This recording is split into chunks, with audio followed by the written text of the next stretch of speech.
The first station, Jesus is condemned to die. Jesus stands in the most human of places.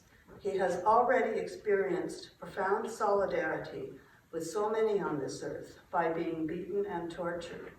Now he is wrongfully condemned to punishment by death.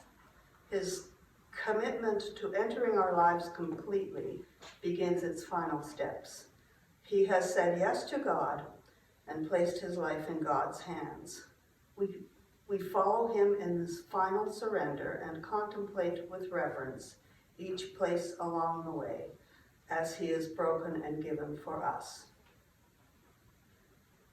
And we respond, "We adore you, O Christ, and we bless you, because by thy holy cross thou hast redeemed the world." The second station, Jesus carries the cross. Jesus is made to carry the cross on which he will die. It represents the weight of all our crosses, what he must have felt as he first took it upon his shoulders. With each step, he enters more deeply into our human experience. He walks in the path of human misery and suffering and experiences its crushing weight. And we respond, "We adore you, O Christ, and we bless you, because by thy holy cross thou hast redeemed the world." The third station, Jesus falls the first time. The weight is unbearable. Jesus falls under it. How could he enter our lives completely without surrendering to the crushing weight of the life of so many on this earth? He lays on the ground and knows the experience of weakness beneath unfair burdens. He feels the powerlessness of wondering if he will ever be able to continue. He is pulled up and made to continue.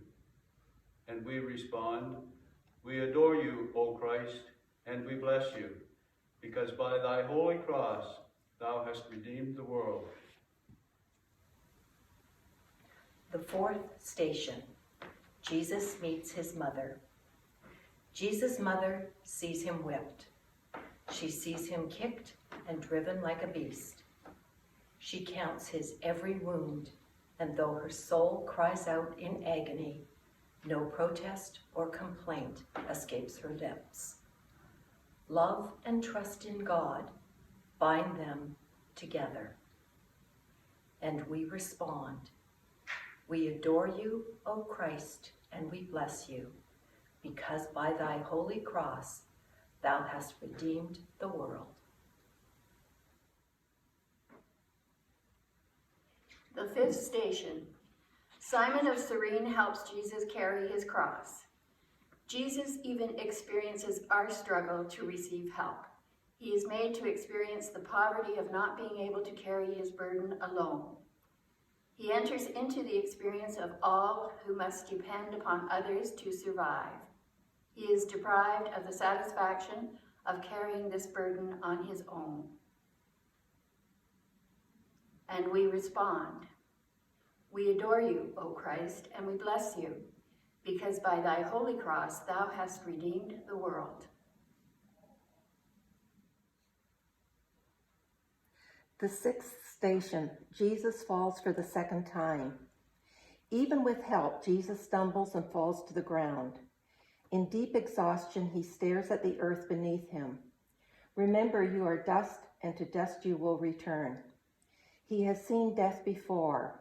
Now he can feel the profound weakness of disability, disease, and aging itself, there on his knees under the weight of his cross. And we respond, "We adore you, O Christ, and we bless you, because by thy holy cross thou hast redeemed the world."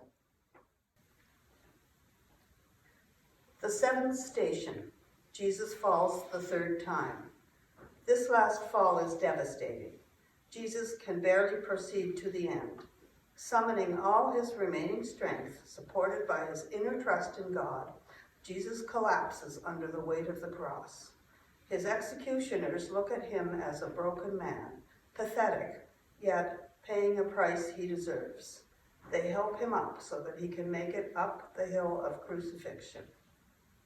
And we respond, we adore you, O Christ, and we bless you, because by thy holy cross thou hast redeemed the world.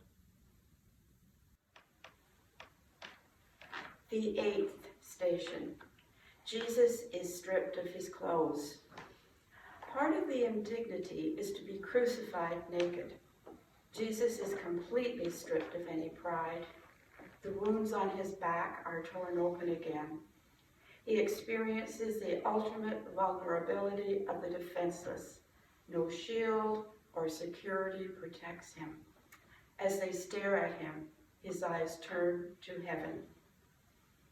And we respond, we adore you, O Christ, and we bless you, because by thy holy cross thou hast redeemed the world. The 9th station. Jesus is nailed to the cross. Huge nails are hammered through his hands and feet to fix him on the cross. He is bleeding much more seriously now. As the cross is lifted up, the weight of his life hangs on those nails. Every time he struggles to pull himself up to breathe, his ability to cling to life slips away. And we respond, we adore you, O Christ, and we bless you, because by thy holy cross thou hast redeemed the world. The 10th station.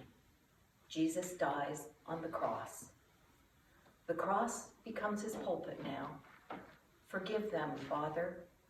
To speak, he has to raise himself by pressing on his wrists and feet, and every move engulfs him in new waves of agony. And then, when he has borne enough, hanging between 2 criminals, a mocking title above his head, with only Mary, John, and Mary Magdalene to support him, Jesus surrenders his last breath. Into your hands I commend my spirit. And we respond, we adore you, O Christ, and we bless you, because by thy holy cross thou hast redeemed the world. The 11th station. Jesus is taken down. What tender mourning! His mother cradles in her arms the lifeless body of the son she bore. His profound sacrifice is now complete. We too must part from those we love, and grief will also come to us. And we respond, we adore you, O Christ, and we bless you, because by thy holy cross thou hast redeemed the world.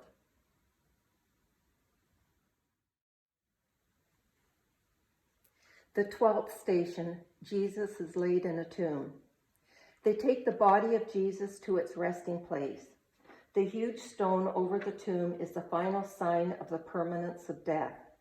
Who could have imagined his rising from the dead or showing himself to his disciples?